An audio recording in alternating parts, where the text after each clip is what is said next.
Olá pessoal, bem-vindos ao quadro Desvendando a Bioquímica e nessa série de vídeos nós vamos falar sobre exames laboratoriais. O nosso objetivo aqui é aprender a interpretar os exames, não apenas ver valor de referência, a interpretar os exames para que a gente possa prevenir doenças e tratar também, identificar as doenças. E hoje a nossa pergunta é: você ainda usa a glicemia para avaliar a tendência a diabetes do teu paciente? Se você gosta desse tema, fica aí que a gente vai desvendar tudo sobre isso. Roda a vinheta, editor!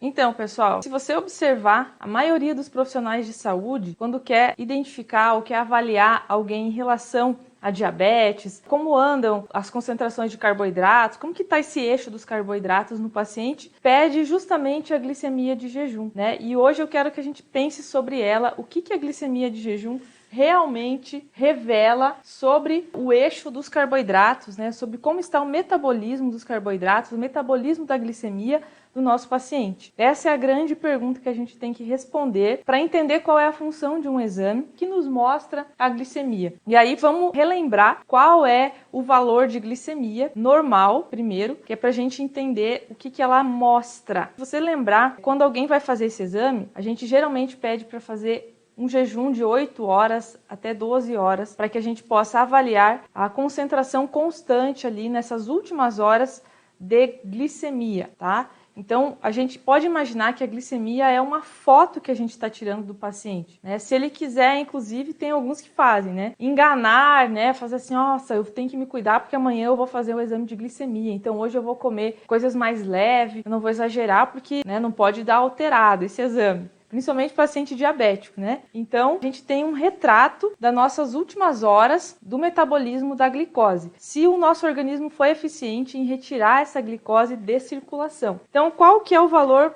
mínimo que a gente espera considerado normal? Qual o valor máximo, pessoal? O valor mínimo é 70, então a gente vai olhar lá na referência do exame e vai estar. O ideal da glicemia é entre 70 a 99. Isso é o considerado normal. Vejam que existe uma distância desses valores, né, de 70 a 99. É um espaço muito grande, a gente vai ver aqui por quê. Para a gente dizer assim, será que aquele paciente, a pergunta é, será que aquele paciente que tem 99 de glicemia está tão bem quanto aquele paciente que tem 70? É aquela coisa de ficar flertando com os limites, pessoal. Então, às vezes, você pega um exame ali, o paciente está com 98, 97, né? Alguém vai olhar e vai dizer assim, não se preocupa, tá tudo bem com você. não, você não tem diabetes, tá ótimo esse teu eixo, tá tudo normal. E aí o paciente fica, tá tudo bem comigo, né? Muitas vezes ele tem alguns sintomas, né, que eu vou relatar para vocês mais para frente, mas ele diz, não, mas eu fiz o exame e está tudo normal comigo, eu não corro o risco de ter diabetes. Eu já vi pessoas até obesas falando, nossa, meus exames estão perfeitos. Quais exames? A glicemia, pessoal? Gente, vocês vão descobrir no final aqui da nossa análise que a glicemia diz muito pouco pra gente, tá? Olha só, essa é a distância.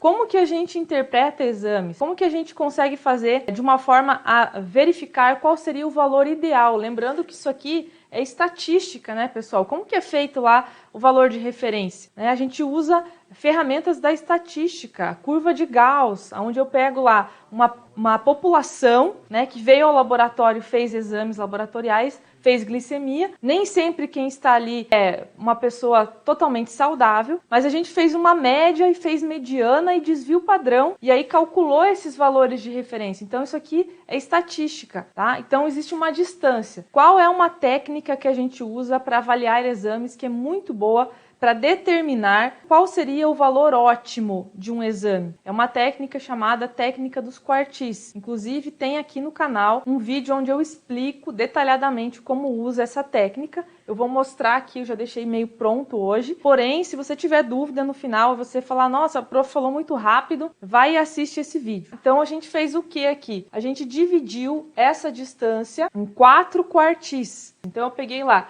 primeiro 99 menos o 70, então o valor máximo menos o valor mínimo, e deu 29, tá? 29 dividido por 4, que é o número de quartis que a gente quer, deu 7,25. E aí eu começo a montar os meus quartis. Então esse primeiro tracinho aqui é do valor mínimo, 70. Aí eu vou somar lá o 7,25, 77,25. Então aqui nós temos o primeiro quartil. Somei a esse valor mais 7,25. Temos o segundo quartil. Somei mais 7,25. Terceiro quartil. Somei mais 7,25, quarto quartil. Então qual que é a ideia, pessoal? Quando um exame, o marcador que a gente está usando, o ideal é que ele seja baixo, né, o mais próximo do limite mínimo possível. Então a gente vai preconizar que esteja entre o primeiro e o segundo quartis. Então eu vou dizer o seguinte, que a glicemia ótima não pode ultrapassar 84,5 ou vamos jogar aqui 85, tá? Então você já dosou a sua glicemia ultimamente? Quanto foi que deu lá? Né? Deu acima de 85? Deu 87? 90, 91, já não está no valor ótimo, tá? Você está saudável ainda, né, entre aspas, ou seja, se alguém olhar só valor de referência, a pessoa vai dizer, não, você está ótimo, você não tem diabetes. Porém, você não está no valor que a gente considera como o valor ideal, tá bom, pessoal? Então, mas por que a gente quer manter a glicemia sempre abaixo desses valores, pessoal? Quais são as consequências de você ter uma hiperglicemia, de você ter um excesso de glicose na tua circulação? Qual que é a consequência disso? Por que a gente se preocupa com esses valores? Ah, não, isso tem consequência sim, se a glicose ficar ali eu vou ter diabetes. Tá, mas falando bioquimicamente, qual que é a consequência? A glicose faz o quê? O que ela provoca dentro da corrente sanguínea? Primeira coisa que vocês vão lembrar, espero que vocês lembrem da graduação, é que ela pode se oxidar e também ela pode fazer uma reação chamada glicação, tá? Que é a junção da glicose com uma proteína sem a participação de uma enzima. Esse processo de glicação a gente dosa através da hemoglobina glicada. Hoje nós não vamos falar dela, mas com certeza vamos fazer um vídeo para falar também, se você acha interessante, você já coloca nos comentários, se você acha interessante falar sobre a hemoglobina glicada, o que realmente ela nos mostra, e sobre glicação, tá bem? O que é a glicação e o que ela vai gerar dentro do organismo. Só digo para vocês que a glicação é como se fosse uma caramelização. Então ela gruda numa proteína e ela modifica aquela estrutura. E aquela estrutura modificada não vai fazer a função que ela nasceu para fazer, tá, gente? Se a gente pensar em hemoglobina, por que a gente dosa hemoglobina? Porque é fácil de tirar, porque está no sangue e a gente vai tirar essa amostra e vai conseguir ter uma ideia do que está acontecendo no organismo como um todo. Não quer dizer que a glicação só aconteça na hemoglobina, tá? Acontece em várias proteínas. Sempre que alguma coisa for glicada, ela foi alterada, sua estrutura foi alterada e não vai fazer a função que fazia. Então, a hemoglobina tem a função de transportar oxigênio. Se ela sofrer o processo de glicação, provavelmente ela vai ficar inutilizada. Aquela hemoglobina que foi glicada vai perder a capacidade de transportar oxigênio, entenderam? Então, as consequências do excesso de açúcar na sua corrente sanguínea. Então isso é o que a gente sempre vê. Ou que a gente deveria ver, né, pessoal, na graduação. Mas tem também outra consequência. Você já experimentou deixar um açucareiro aberto na tua casa, em cima da mesa? Vai vir tudo que é bicho lá, né, gente? Vai vir formiga, barata. Então quando a gente fica com excesso de açúcar também na nossa circulação, a gente acaba alimentando fungos que estão presentes no nosso organismo. Cândida adora açúcar. Tá? Lembra aquele paciente que tem candidíase de repetição, que tem fungos que são difíceis de tratar, o fungo na pele, ele vai, daqui a pouco ele volta, né? Fungos na unha que são persistentes? Esse tipo de coisa pode estar acontecendo no teu paciente porque ele tem alteração na glicemia, porque ele tem excesso de açúcar na corrente sanguínea. E isso é maléfico tanto para as estruturas, como a gente falou, glicação, quanto para alimentar aí os nossos inquilinos não desejados, né? Principalmente fungos, bactérias, né? Vermes, parasitas de um modo geral que vão se aproveitar desse excesso de açúcar que fica no teu organismo, tá bem? Então, quando você for pegar o exame, o ideal da glicemia é estar até 85, é estar em 85 ou menos, tá? Dentro, claro, do valor da normalidade. E aí, qual que é o valor de resistência à insulina? Que se a gente estiver olhando só a glicemia, tá? O que a gente poderia olhar, bater o olho e dizer, esse paciente está com resistência à insulina? Se ele tiver uma glicemia, então, entre 100 e 126. Então, se o paciente, você pegar a glicemia e já tiver aqui, você já sabe que existe um distúrbio aí no eixo dos carboidratos e esse paciente está, assim, com um desequilíbrio que precisa ser corrigido e provavelmente ele tem, então, resistência à insulina, ou em menor ou em maior grau, tá? Porque a gente já vai falar o que é resistência à insulina. E se ele tiver acima, né, maior que 126, então se a glicemia for maior que 126, ele é considerado diabético. Claro que não é uma dosagem de glicemia de jejum que vai determinar. Correto para fazer um diagnóstico, a gente sabe que é fazer a curva de glicemia. Então, isso aqui, pessoal, é muito pouco para a gente avaliar realmente se o teu paciente está saudável no eixo dos carboidratos. Por quê? Porque o que mantém a glicemia no nível ideal, pessoal? Quem é o hormônio responsável por manter a glicemia no nível ideal? É uma coisa chamada insulina, né? Insulina, tá? Então, a insulina, ela vai manter a tua glicemia no nível ideal. Agora, pensa comigo, se o teu pâncreas, né, libera a insulina conforme a glicemia, quanto mais açúcar você come, mais a glicemia aumenta, ele vai liberar mais insulina. Então, muitas vezes, a tua glicemia vai estar normal, porém, a tua insulina de jejum vai estar mais alta para manter aquela glicemia normal. Então, a gente diz que o teu pâncreas está trabalhando 4, 5 vezes mais, muitas vezes, para manter a tua glicemia, para que você olhe lá no exame de glicemia e diga: nossa, está tudo ótimo comigo. Nossa, e olha que eu não me cuido, eu como açúcar, mas olha como eu tô bem, né? Olha como a minha glicemia tá boa, tá em 90, tá em 85, às vezes tá até em 80, uma glicemia ótima, né? Tá? E aí você fica lá, o teu paciente fica tranquilo, e aí quando você vê, aquela pessoa de um ano para o outro já aparece com alteração. Então, quando isso acontece, pessoal, geralmente é porque aquela pessoa está muito tempo já com o pâncreas sobrecarregado, tendo que trabalhar 2 vezes mais, por exemplo, para manter aquela glicemia. Então, se você pedir para dosar a insulina de jejum, você já vai começar a ter uma visão mais real de como está o eixo dos carboidratos. Eu diria que se eu tivesse que escolher entre avaliar, pedir a insulina de jejum para o meu paciente ou a glicemia de jejum, eu pediria a insulina, que vai me dizer muito mais do que apenas a glicemia.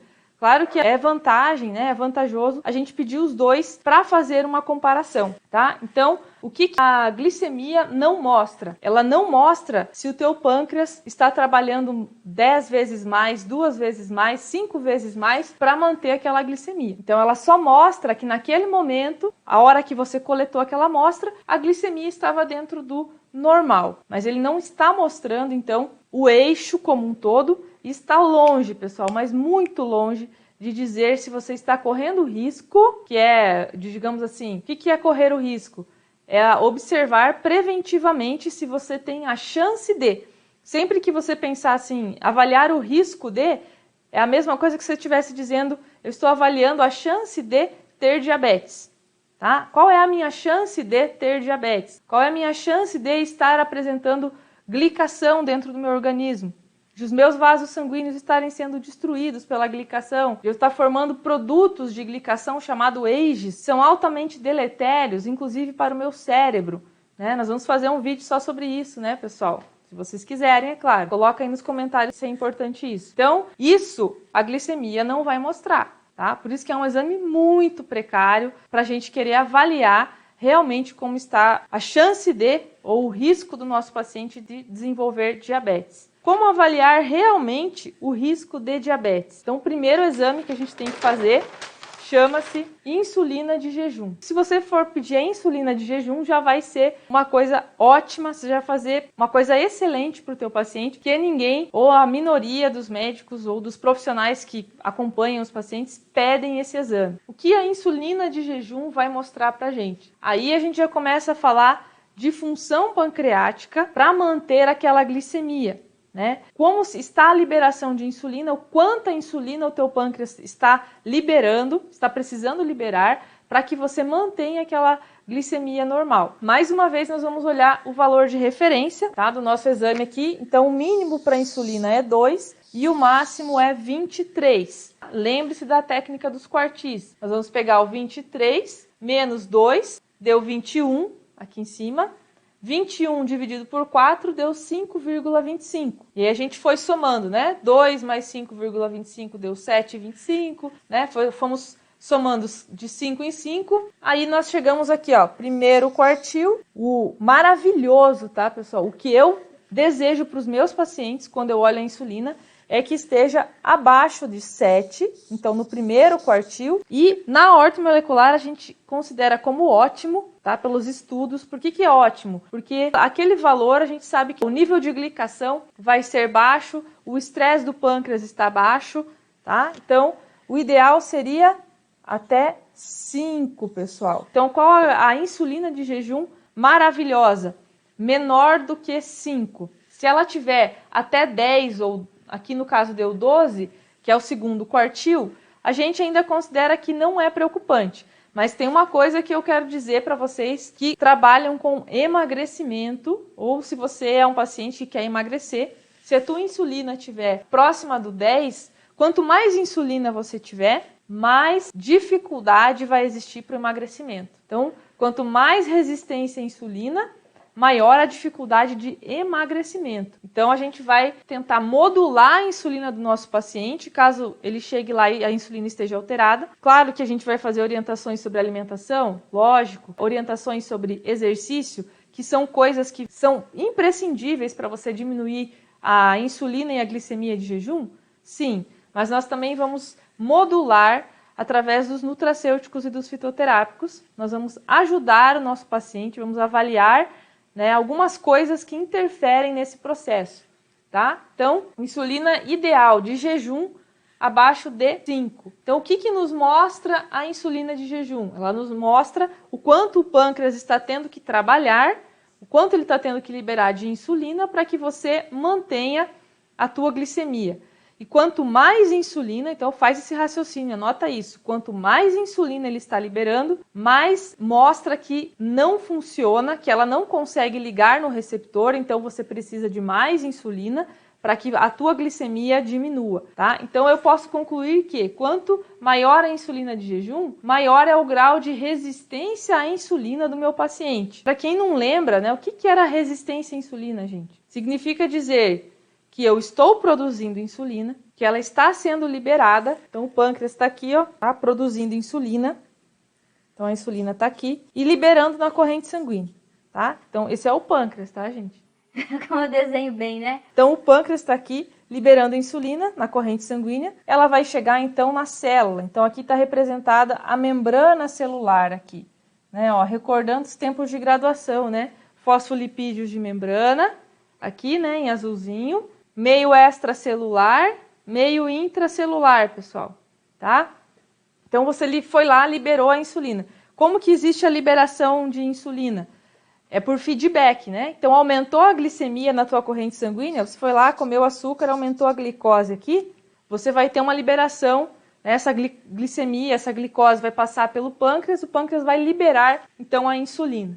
E ela vai circular aqui, vai entrar na corrente sanguínea, e vai chegar nas células, né, que tem os receptores de insulina. Então, quando a gente tem resistência à insulina, significa dizer que para eu retirar esse açúcar, essa glicose, eu preciso de mais moléculas de insulina. Por quê? Porque existe uma falha no receptor aqui de insulina, tá? Então, quando alguém precisa liberar mais insulina, é porque existe um problema na periferia, que a gente diz, lá no receptor. O que pode ter acontecido com esse receptor, né, ou com os receptores de membrana? Imagine que aqui eu desenhei um receptor de insulina. A gente tem mais, nós temos mais de 100 receptores em média por célula. Imagina que desses 100 receptores, eu tenho 50 receptores que sofreram um processo de glicação. Lembra o que era o processo de glicação? É quando você pega uma glicose e ela faz uma reação com uma proteína. E pode ser, por acaso, uma proteína do receptor? Sim. Tá? Então imagina que essa proteína sofreu um processo de glicação. E ela ficou desconfigurada. O receptor que tinha um formato aqui oval, né? Estão vendo aqui, ó? Desenhei no formato oval. Não quer dizer que seja assim, tá? Isso aqui é uma representação. Que legal! De repente, ele foi lá e sofreu a ação de uma glicose e ficou todo torto. E agora a insulina não encaixa mais nesse receptor. Então, ao invés de eu ter 100 receptores disponíveis para que a insulina possa encaixar e promover todo o seu processo, a sua cascata de reações enzimáticas dentro da célula, eu não consigo mais fazer isso. Agora eu tenho só 99, porque eu ingeri tanto açúcar, esse açúcar oxidou na minha corrente sanguínea, glicou o meu receptor, então eu tenho um receptor a menos. Imagina que esse paciente tenha uma coisa também chamada estresse oxidativo no organismo dele, né? Que é o excesso de radicais livres. E esse excesso de radicais livres também destrói organelas, destrói proteínas, destrói membrana. E aí, alguns desses receptores também foram destruídos por estresse oxidativo. E aí eu já não tenho mais 99, agora eu tenho 80, né? Digamos que eu tenho 70. Então, isso é resistência à insulina. É quando existe uma dificuldade de a insulina ligar no seu receptor, promover a cascata intracelular e criar aqui, ó, qual que é o produto. O que acontece, gente, quando a insulina liga aqui no receptor? Estão vendo aqui, ó? Vamos seguir a flechinha aqui, né? Quando existe esse processo de ligação, vai desencadear uma cascata de sinal. Várias coisas vão ser produzidas. Lembra que tem a enzima tirosina quinase, né? Ligada aqui no receptor. Já vai começar com uma fosforilação acontecendo aqui na nossa célula. A Pietra Coabs, né? Então já começamos com uma enzima atuando, né? Fazendo a fosforilação. E aí a gente vai desencadear uma cascata. Então vão acontecer várias reações bioquímicas aqui. E no final a gente vai gerar uma coisa chamada GLUT4. Tem mais de um tipo de GLUT, tá? Que é a proteína. O que é o GLUT? Proteína transportadora. Olha aqui ela na membrana. Proteína transportadora de glicose. É ela que vai retirar a glicose da corrente sanguínea. Então eu só vou conseguir retirar a glicose da corrente sanguínea se eu tiver na minha membrana várias proteínas GLUT, que são transportadoras. E eu só vou ter as proteínas transportadoras se eu tiver insulina ligando no receptor e mandando o sinal de síntese de GLUT4. Então, nesses processos, pessoal, tanto aqui na ligação da insulina com o receptor, quanto na formação do GLUT, nós temos a participação de cofatores enzimáticos, de vitaminas e minerais. Tanto que eu deixei até um exemplo aqui. Uma das vitaminas que melhora a ligação da insulina no receptor é a vitamina D, tá? Outra substância que melhora essa ligação é a canela, né? O cinamono. Então a canela também melhora. O que mais que melhora esse processo de formação? Aí a formação do GLUT, a cascata, ou contribui para essas cascatas enzimáticas aqui dentro. Cromo, ácido lipóico, tá? Magnésio, vitamina D, inositol. Então veja que se o teu paciente estiver deficiente dessas substâncias, muitas vezes ele nem tem comprometimento do receptor por glicação ou por estresse oxidativo. Mas só o fato dele ter falta dessas substâncias aqui vai lentificar o processo intracelular. Então veja só, a resistência à insulina nós podemos ter, né? Primeiro lugar, um problema na ligação da insulina com o receptor e também um problema de sinalização intracelular e produção do GLUT4. Né? Ele vai ser produzido aqui numa vesícula, está migrando as partes da proteína que vão formar o GLUT4, que vai permitir a entrada da glicose dentro da célula. Tá? Então a gente pode ter esses problemas. Esses problemas a gente vai tratar na ortomolecular. Só que, em primeiro lugar, eu preciso saber avaliar se o meu paciente tem algum grau de resistência à insulina para que eu faça isso. E só com a glicemia de jejum, agora vocês sabem que não dá para saber se o meu paciente tem algum grau de resistência à insulina, tá? É impossível.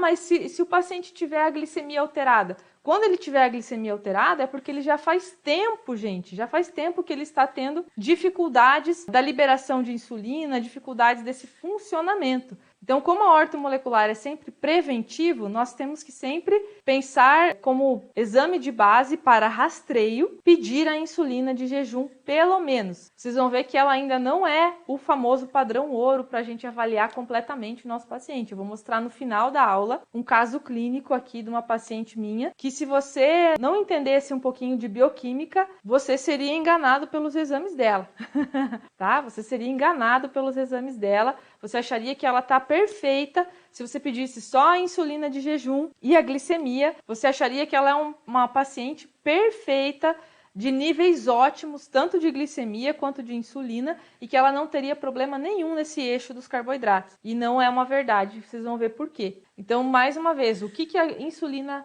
de jejum mostra pra gente? A capacidade do pâncreas de retirar o açúcar de circulação, quanto ele precisa de insulina para fazer isso, num período também de 8 a 12 horas de jejum, tá? Mas tem um detalhe que ele não mostra. E aí a pergunta, né, que a gente se faz sempre: o que esse exame não mostra? Essa é a pergunta que não quer calar. Nós vamos responder essa pergunta no próximo exame aqui. Vocês vão descobrir que a insulina de jejum não mostra algumas coisinhas que são importantes para a gente finalizar o nosso raciocínio e dizer assim: realmente eu avaliei esse paciente e o eixo dos carboidratos está bom, ele não tem risco de diabetes, o pâncreas está muito bem nessa parte de produção, não tem resistência à insulina e está tudo ótimo. Então, para a gente falar isso, a gente vai ter que entender um pouquinho mais. Então, vamos lá.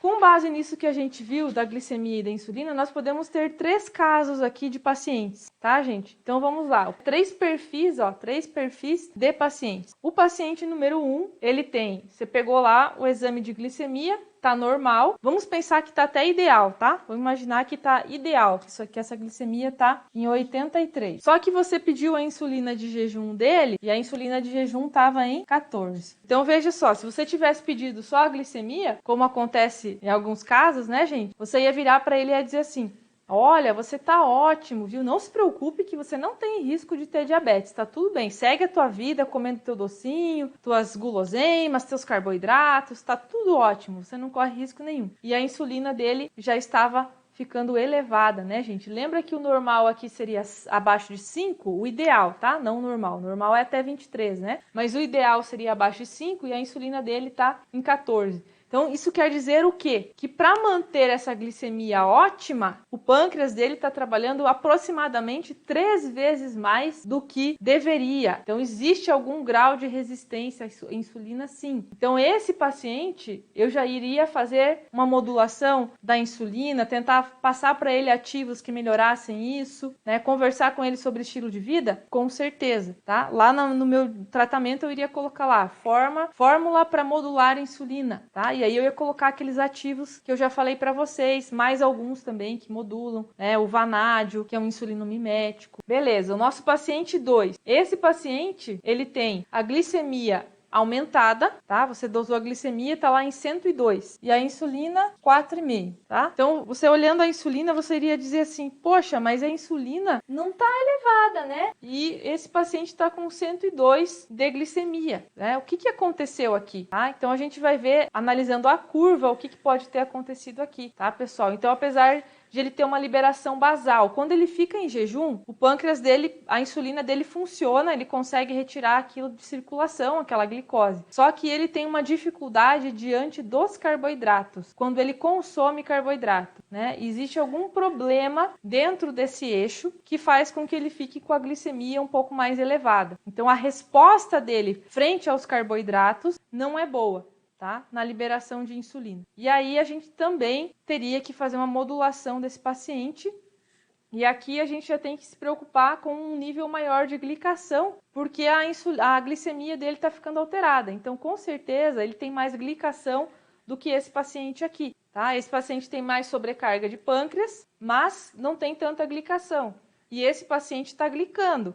Então, talvez, além de eu modular, colocar aqueles ativos para modular o receptor de insulina, eu ainda colocaria algumas substâncias que são antiglicantes ou desglicantes. Por exemplo, o glicoxil, né, o próprio ácido lipóico. Então, mudaria a minha conduta na hora de prescrever. Entende, pessoal? Vocês estão entendendo a importância disso aqui? De vocês entenderem realmente o exame, para que vocês possam prescrever. Em primeiro lugar, para você não falar que o paciente não tem risco nenhum e ele apresenta um desequilíbrio no eixo dos carboidratos. E em segundo lugar, para você tentar fazer uma prescrição mais assertiva dos nutracêuticos e dos fitoterápicos, tá? E a gente tem o paciente número 3, que é um paciente que a glicemia dele está normal, ou digamos que tivesse lá em 85, e a insulina dele está lá em 3,5. E aí você pensa assim: poxa, esse paciente não tem problema nenhum, tá perfeito. Só que você vai olhar para ele, ele tem sobrepeso, ele começa a fazer umas queixas estranhas, umas queixas que dão a entender que ele tem uma dificuldade aí com o eixo dos carboidratos, que foi o que aconteceu com a minha paciente, que eu vou mostrar para vocês agora, que eu fiz a curva de insulina e a curva de glicemia nela,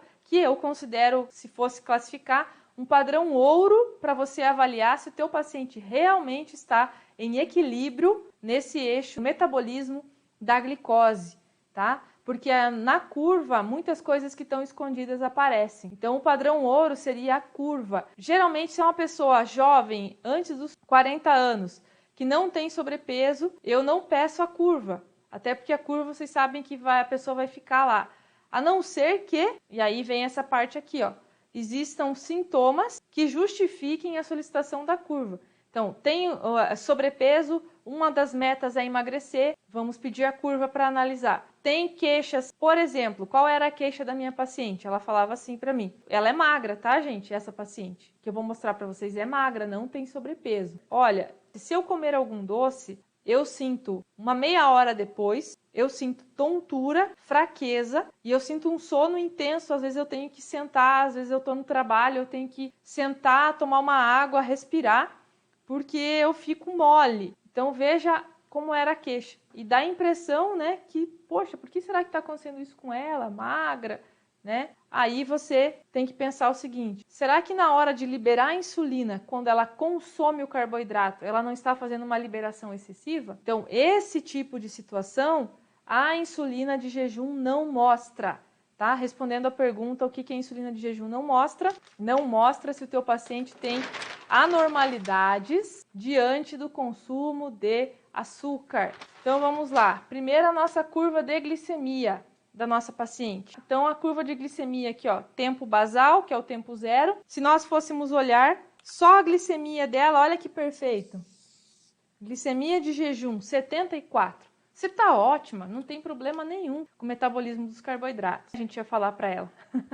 Aí, beleza, ela fez esse exame, foi lá, tomou o xarope, né? Você lembra como é que é esse exame? A pessoa vai e toma o açúcar concentrado lá, 123, tá, gente? Já começou a subir. 60 minutos foi para 143. Olha o que diz a referência do normal. O normal diz o seguinte, que em nenhum momento da nossa curva, um paciente que tem um eixo normal deveria ultrapassar 140 de glicemia, tá? Então, um paciente normal não deveria ultrapassar 140 de glicemia. Se esse paciente ultrapassa, fica entre 140 e 199, ele já tem algum grau de resistência à insulina, tá?